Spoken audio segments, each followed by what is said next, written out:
Get ready for the dictation. Start.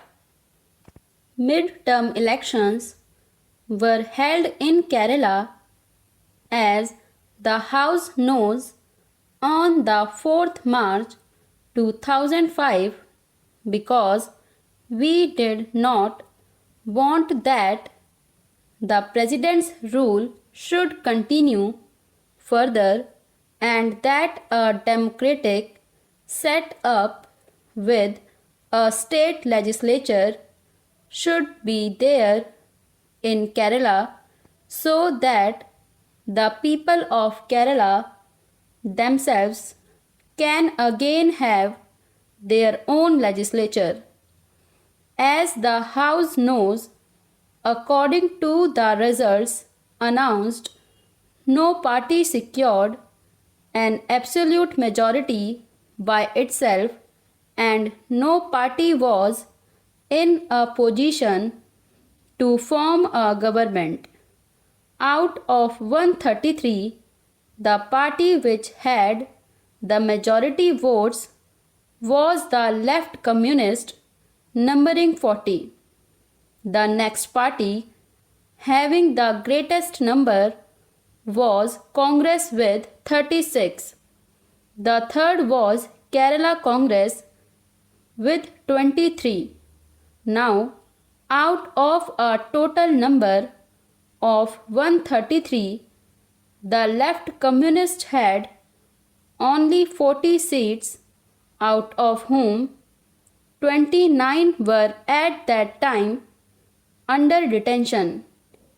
We therefore explored all avenues likely to lead to the formation of a stable government.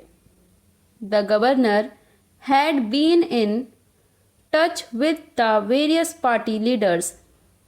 From March 8 to March 16, he held detailed consultations with the leaders of the Communist Party, the Indian National Congress, the Kerala Congress, the SSP, and the Muslim League. The governor did not seek the views of the Right Communist Party of India, as they had secured only 3 seats out of a total of 133. The position that emerged from these consultations briefly was that although it was possible for him to negotiate with the various groups and individual legislators and evolve the basis on which a non-Congress government could be formed, the leaders of Kerala Congress and Muslim League made it clear to the governor that they would not join or support any ministry that might be formed or sponsored by the communists. The two major parties, Kerala Congress and Muslim League, said they would neither support nor join the communist government. Therefore, they could not work with the support of these two. So far as the Congress was concerned, its attitude was that it would act as a constitutional opposition to whatever government might be formed, supporting it only to the extent that its policies were in line with those of the Congress, but not otherwise. Therefore, that ministry could not expect support from the Congress party.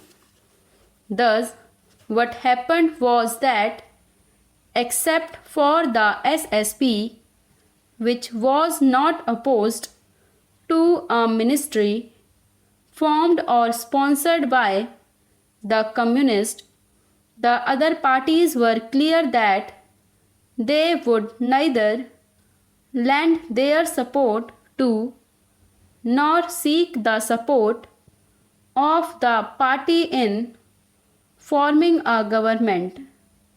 In these circumstances, the governor found no possibility of the Communist Party commanding a work majority, even if those of their members who were under detention were allowed to function.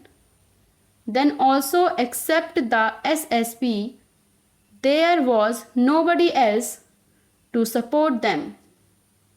The governor did not, therefore, call upon the leader of that party to form a government. The governor also explored other possibilities. The decision of the Congress party was not to join with any other party, otherwise Kerala Congress and Congress combined might have had 59 plus some others if they could.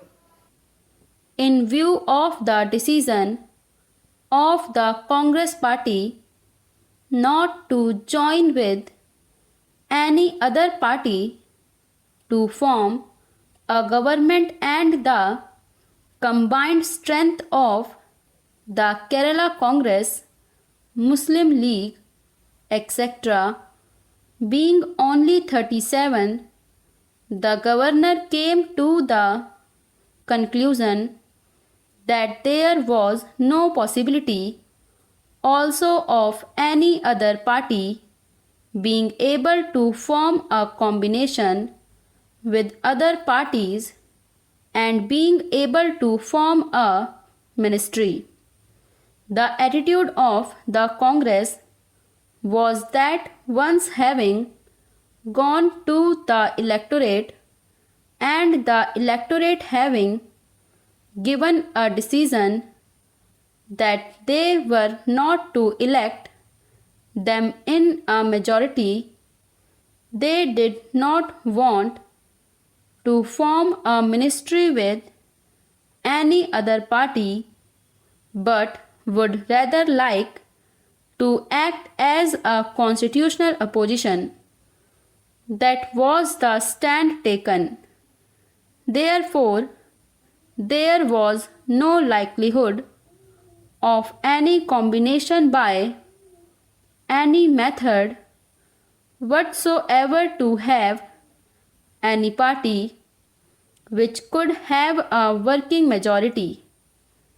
Accordingly, in his report dated March 8, 2005, the governor stated that it was not possible for a representative government to come into existence as a result of the elections to the State Assembly and recommended to the President to issue a proclamation under Article 356 of the Constitution.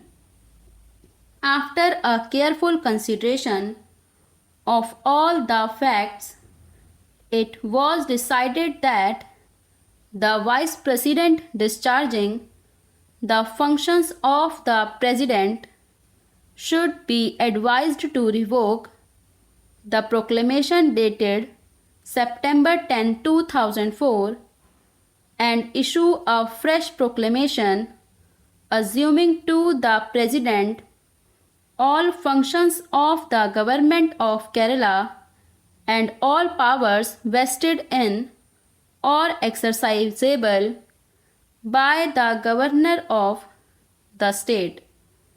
Accordingly, the proclamation was issued on the 24th March 2005 and a copy of this proclamation was laid on the table of the House.